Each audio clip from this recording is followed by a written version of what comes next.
Kim Pao, binyansagang dazzling duo, sa Kapamilya Ball 2025. Couple shoes spotted.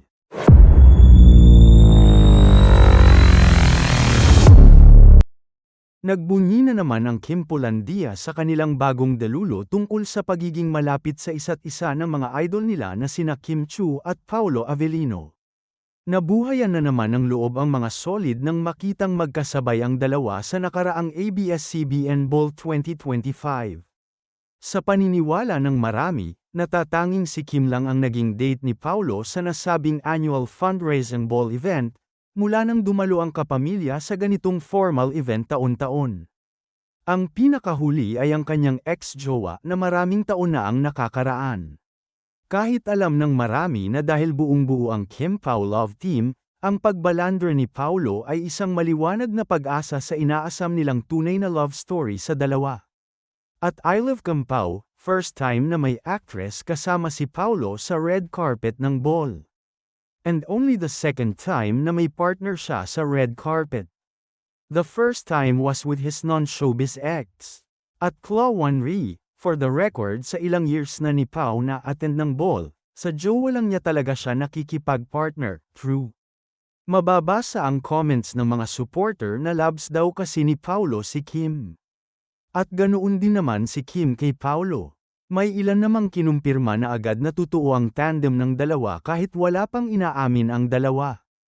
Anyway, binyansagang dazzling duo sina Kim at Paolo dahil sa malakas na presensya nila sa event. Samantala, halos mabaliw-baliw sa kilig ang mga Kim Pao fans sa video na ibinahagi ni Kim Chiu sa kanyang Instagram. May pa-outfit check kasi muna si Paolo Avellino sa gown ni Kimi nang sunduin niya ang aktres sa hotel room nito para pumunta sa ABS-CBN Ball 2025. Matatandaang ginanap ang nasabing star-studded ball last Friday sa Grand Ballroom ng Solaire Resort North. Makikita sa video na ipinost ni Kim ang kanyang preparation para sa nasabing ball. It really does take a village to prep for a night like this. And I'm beyond grateful to have the most amazing team by my side. Thank you all for your time, talent, care, and for making sure every detail was perfect, from head to toe, inside and out, bahagi ng caption ni Kim. Nagpasalamat din siya kay Paolo na bahagi rin ng video niya. Special shoutout to at Pao Avellino for being such a sport and embracing his low-key inner TikTokerist in the making. Hihi. Saad ni Chanite Princess. Another magical #ABS-CBN Ball moment checked off. So proud to walk that carpet as a kapamilya. Surrounded by love, creativity, and community. Here's to more memories to be treasured. #ABS-CBN Ball 2025, say pa ng aktres. Makikita rin sa reel na sinundo ni Paolo si Kimi sa hotel room nito para pumunta na sa ballroom ng ABS-CBN. Say ni Paolo kay Kimi, patanjin nga ng suot mo. Ipinakita naman ng aktres ang gown niya at tumalikod pa siya para ipakita na backless ito na tila ipina-approve niya kay Paolo. Sinipat-sipat naman ni Paolo ang gown na parang chin-check muna niya talaga.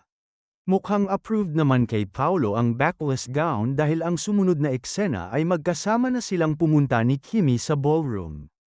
Sa true lang, yung pagkakasabi ni Paolo ng patanjin nga ng suot mo ay hindi tonong magkaibigan na gusto lang makita ang suot ng friend. Ang dating ng dialogue ng aktor ay gusto niya munang e-check ito. Na napansin din ng fans of course kaya naman sobrang kinilig sila. Hoy doon tayo, patingin ng suot mo, Hayes mabuwang na taani. Tanong ng may karapatan, Go Pao, hahahaha kakilig ba? Uy Diyos ko tabang. I so love Kimi's gown very sexy Yui the body is so sexy gyud as in grabe ka ang ayan, komento ng isang Kim Pao fan. Narito ang ilan pa sa mga nabasa naming comments. Doon kami sa chinek yung suot ni Kimi, ikaw na talaga Pao.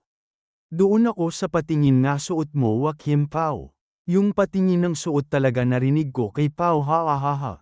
The super caring Pao patingin nga ng suot mo ha makabuang raba ni mga Bisaya Pao. OMG, grabe, ang higpit naman ng boy Finata. May pa-outfit check pa. Mukhang approved ni Mr. Paulo ang outfit ng Madam Kimi. Sabay na rumampa sa red carpet ang Kim Pao sa ABS-CBN Ball at ito ang first time nilang pagdalo sa nasabing event as a tandem. Anyways, nako, hindi pa rin tapos ang Kim Pao fever. Sina Kim Chu at Paolo Avellino na naman ang pinagpiestahan online matapos maspot na magkasama sa isang jogging session, at ang pinaka-catch. Parehong-pareho ang suot nilang running shoes. Sa Instagram story ni Paolo, makikitang ni-repost niya ang litrato kung saan kasama nila ang ilang kaibigan, fresh mula sa pagtakbo. Pero mas napako ang tingin ng fans sa paa ni na Kim at Pao, parehong brand ng running shoes ang suot nila. Hindi lang basta pareho ng brand, kundi parehong-pareho ng modelo at magkaiba lang ng kulay. Kaya naman napa-wait lang, may something ba talaga?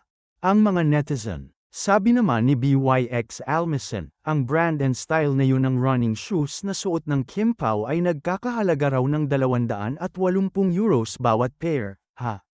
Hindi ito ang unang beses na spotted silang magkasama sa casual settings at workout, pero bawat ganitong moment ay may bagong paandar na nagdadagdag sa Kim Pao hype.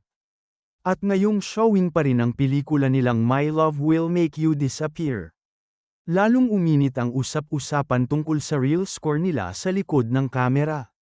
Maging coincidence man o subtle clue, hindi may kakaila na may chemistry at connection talaga ang dalawa.